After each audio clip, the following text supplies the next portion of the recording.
Assalamualaikum warahmatullahi wabarakatuh.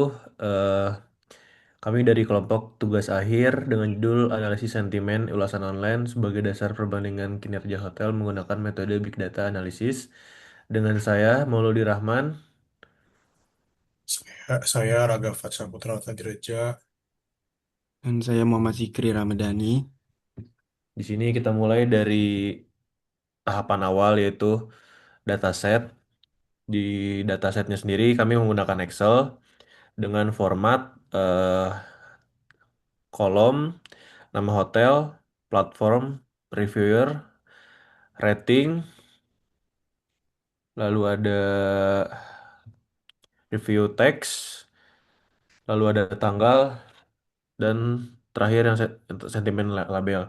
Di sini kita menggunakan tiga sentimen label, yaitu ada positif, negatif, dan netral. Dikategorikan untuk positif itu bintang 4 sampai 5, untuk netral itu bintang 3, dan untuk negatif itu bintang 1 sampai 2. Dan untuk platformnya kita menggunakan berbagai platform, ada tiket.com, Agoda, lalu ada Google Review dan Traveloka. Di sini kita menggunakan eh, 5 hotel, yaitu ada Hotel Kimaya, Holiday Inn, L Hotel, dan Hotel Mercure. Oke, bisa di next ke machine learning-nya.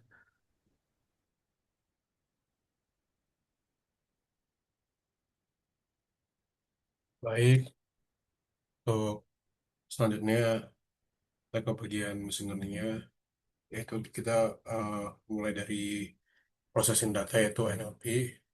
Di sini saya menggunakan eh, import pandas dan Navi, terus lanjut ke dengan importnya dan tokenizing-nya dan stemmer-nya juga dengan rumus-rumusnya juga. Lalu eh, kita masukin datasetnya ke bagian eh, sel ini. Lalu dengan di importnya kita akan munculkan read def-nya penerimanya dan hasilnya seperti ini. Lalu kita ke metode cleaning-nya, yaitu untuk menghindari string-string eh, yang mentah dan hasilnya menjadi baik, dan juga menghilangkan selanjutnya ke metode menghilangkan stop removal untuk menekan kata-kata yang eh, berbeda dengan bahasa yang lain. Selanjutnya kita ke lemmatizers, lalu ke tokenizing untuk mendapatkan stringnya dan stemming. Dan yang selanjutnya kita ke text normalization, yang di sini kita memakai kamus Indonesia. Jadi ada kata-kata yang singkat bisa diperpanjang artinya seperti ini. Lalu dengan metode terakhir di finalnya kita memproses ini semuanya dan hasilnya seperti ini. Dan selanjutnya kita ke bagian feature extraction. Dalam feature extraction ini kita menggunakan TF-IDF. Di TF-IDF ini kita menggunakan import pandas dan import TF-IDF vectorizer. Kita juga masukkan datasetnya yang habis dari NLP tadi, pre-processing. Setelah dimasukkan, kita menggunakan rumusnya TF-IDF. Lalu hasil dari TF-IDF ini seperti ini. Poin-poinnya segi-seginya juga.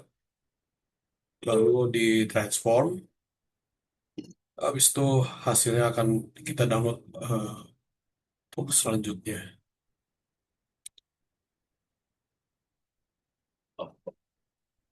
Lalu kita untuk coding selanjutnya kita ke train test, yaitu kita menggunakan train test split dalam model ini. Di sini kita masukin lagi bagian datasetnya yang hasil dari TF-IDF, maka hasilnya seperti ini dengan ada sentimen negatif dan netral-netralnya dan positifnya.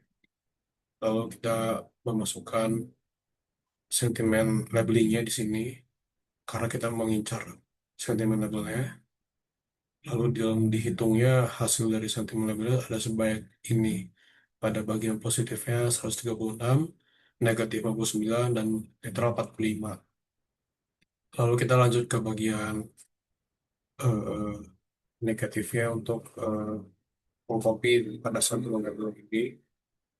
Lalu kita trend datanya ini dengan hasilnya juga, tesnya juga, maka hasilnya seperti ini dengan 152 dan jumlah data tes. Dan selanjutnya itu kita ke bagian mesin learning-nya. Tapi di sini kita masih dalam proses, jadi belum sempurna. Maka dia akan melanjutkan lagi dengan keempat model lainnya. Dan ini untuk sementara bagian KNN, yaitu K Nearest Neighbor. Ini dengan import ya Pandas, dengan juga import mesin learning-nya yaitu model K Nearest Classifier atau K Nearest Neighbor juga. Dan kita di sini masukkan datasetnya yang hasil dari ketiga metode sebelumnya. Dan hasil ini kita akan selanjutnya di trend test, di Davidef, lalu masuk ke model bagian sini. Nanti kita akan predik dan lihat akurasinya, tingkat keakurasinya, dan klasifikasinya, lalu ke confusion matrix. Dan hasil dari ini akan kita bandingin dengan yang lain dan akan dimasukkan ke bagian dashboardnya. Baik, silakan untuk selanjutnya dari Zikri.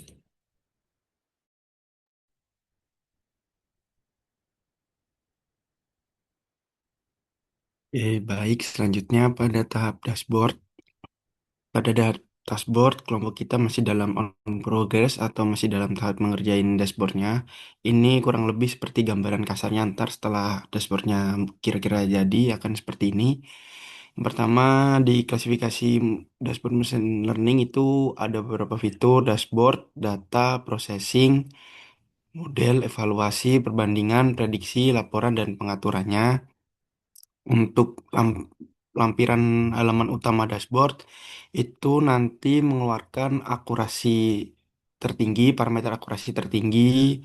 Kedua, ada parameter akurasi rata-rata.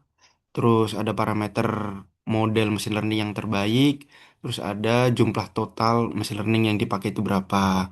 Selanjutnya ada parameter perbandingan akurasi model itu menunjukkan data grafik machine learning mana saja yang dipakai dan tingkat akurasi model mana yang paling terbaik di antara keempat machine learning tersebut. Untuk selanjutnya ada perbandingan metrik utama itu juga menunjukkan machine learning mana yang unggul di antara metrik dari keempat machine learning tersebut. Dan ada selanjutnya menunjukkan rekomendasi model machine learning yang bisa digunakan sebagai tahapan selanjutnya seperti direkomendasikan bagian mana yang bisa dipakai untuk model machine learning seperti contoh di sini SVM atau support vector machine learning. Dan selanjutnya menampilkan tabel perbandingan performa seperti SVM, akurasinya sekian persen, presisinya, recall-nya, F1 score-nya. Random Forest mengeluarkan akurasi dan presisi, recall, dan F1 score. Itu nanti otomatis langsung berdasarkan hasil percobaan dan mengeluarkan rekomendasi performa mana yang paling baik di antara empat model mesin learning tersebut. Sekian dan terima kasih penjelasan dari kelompok kami. Apabila ada kurang lebihnya mohon dimaafkan. Wassalamualaikum warahmatullahi